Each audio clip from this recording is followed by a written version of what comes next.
ഒരുപാട് കാര്യങ്ങൾ പഠിക്കാനും ഇന്നത്തെ മനസ്സിൻ്റെ ഉള്ളിൽ നമുക്ക് പ്രകൃതിയോടുള്ള സ്നേഹം മാത്രമേ ഉണ്ടാകാൻ പാടുള്ളൂ. ഓക്കെ, നമ്മൾ ആ പ്രകൃതി സ്നേഹം ഉള്ള ഒരു തലമുറയായിട്ട് വളർത്തിക്കൊണ്ടുവരാൻ വേണ്ടിയിട്ടാണ് നമ്മൾ എന്ത് ചെയ്യുക, ഗവൺമെന്റ് ഇത്ര കാശ് ചിലവാക്കിയിട്ട് നിങ്ങളെ പോലുള്ള നല്ല മിടുക്കരെ ഇവിടേക്ക് കൊണ്ടുവന്നിട്ടുള്ളത്.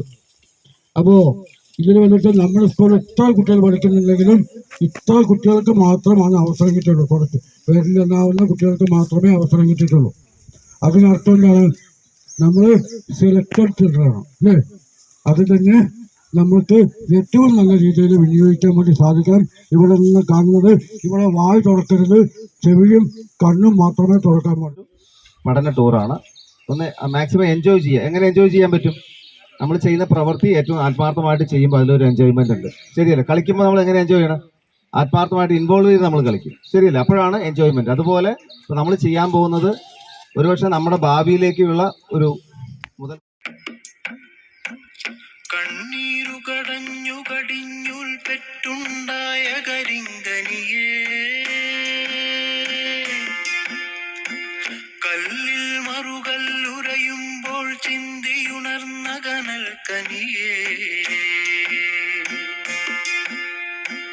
കണ്ണീരു കടഞ്ഞു കടിഞ്ഞുൽ പെറ്റുണ്ടായ കരിങ്കനിയേ, കല്ലിൽ മറുകല്ലുരയുമ്പോൾ ചിന്തിയുണർന്ന കനൽ കനിയേ, കാടാമെൻ നെഞ്ചത്തൂടെ കാലടി വച്ചൊരിളം കനിയേ, കാട്ടരുവി ചുരന്ന തെളിമ്പാലുണ്ടു തെളിഞ്ഞതുടുങ്കനിയേ, നീയുയരെ മാനം മുട്ടി വളർന്നാൽ വേരുമറക്കല്ലേ, വേരിനകത്താരും കാണാക്കാടിൻ ചൂരുമറക്കല്ലേ, കനിയേ കനിയേ കനിയേ കനിയേ.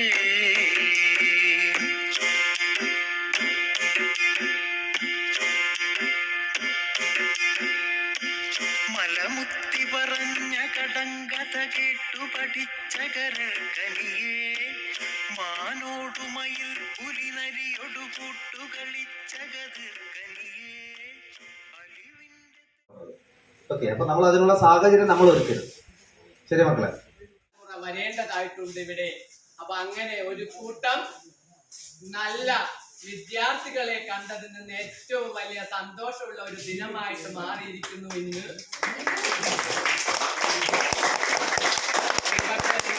വിദ്യോദയ അധ്യാപകർ കണ്ടതിൽ എനിക്ക് വളരെ സന്തോഷമുണ്ട്. അവിടെ വർക്ക് ചെയ്തതിൽ എനിക്ക് വളരെ സന്തോഷം. അത് എനിക്ക് ഇഷ്ടപ്പെട്ട ഒരു ഉണ്ടായിരുന്നു. അത് എനിക്ക് ഒരു എക്സ്പീരിയൻസ് ആയിരുന്നു. ആ ചിത്രം എങ്ങനെയാണ് ചെയ്യുന്നത് അതൊക്കെ പഠിക്കുന്നത് എക്സ്പീരിയൊന്നും എനിക്ക് ഇപ്പോഴാണ് മനസ്സിലായിട്ടുണ്ടായിരുന്നത്. അപ്പോൾ ഇതിൽ പോയപ്പോഴാണ് മനസ്സിലായത് അവിടെ ഒരുപാട് ആഗ്രഹിക്കും. കാരണം നമ്മുടെ മനുഷ്യന് ഓരോ ചെയ്ത കുറ്റങ്ങൾ എങ്ങനെ നമ്മൾ പ്രകൃതി ഒരുപാട് ബാധിക്കുന്നത് എന്നതും അതുപോലെ മനുഷ്യൻ ഒരുപാട് ചെയ്യുന്ന തെറ്റുകളുണ്ട്, അതെല്ലാം നമുക്ക് മനസ്സിലായി. പിന്നെ അതുപോലെ തന്നെ ഇതൊരു ക്യാമ്പ് ഭയങ്കര സൗകര്യകരമായിരുന്നു. അതുപോലെ തന്നെ നമ്മൾ എങ്ങനെ ഒരു സ്ഥലത്ത് പോയി എങ്ങനെ നമുക്ക് നിരീക്ഷിക്കാം, നമ്മൾ കുറച്ച് നമുക്ക് മൊബൈൽ ഫോൺ മാറ്റി നമ്മൾ വന്നപ്പോൾ നമുക്ക് പ്രകൃതിയോട് ഒരുപാട് അറ്റാച്ച്മെന്റ് തോന്നിയൊരു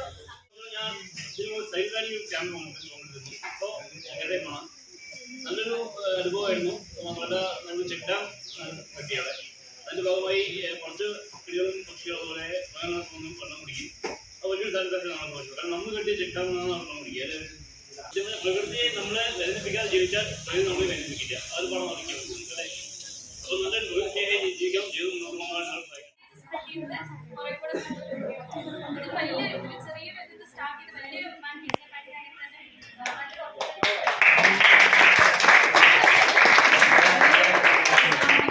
അങ്ങനെയുള്ള പ്രവർത്തനം നമ്മളുടെ ജീവിതത്തിൽ ഇന്നല്ലെങ്കിൽ നാളേക്ക് അതിന്റെ റിഫ്ലക്ഷൻസ് ഉണ്ടാവും. അതിൽ യാതൊരു തർക്കമില്ല. കാരണം നമ്മൾ എന്ത് ചെയ്താലും അത് കിട്ടുന്നത് ആർക്ക് തന്നെയാണ്? നമ്മൾക്ക് തന്നെയാണ്. നമ്മൾ നന്മയാണ് നൽകുന്നത്.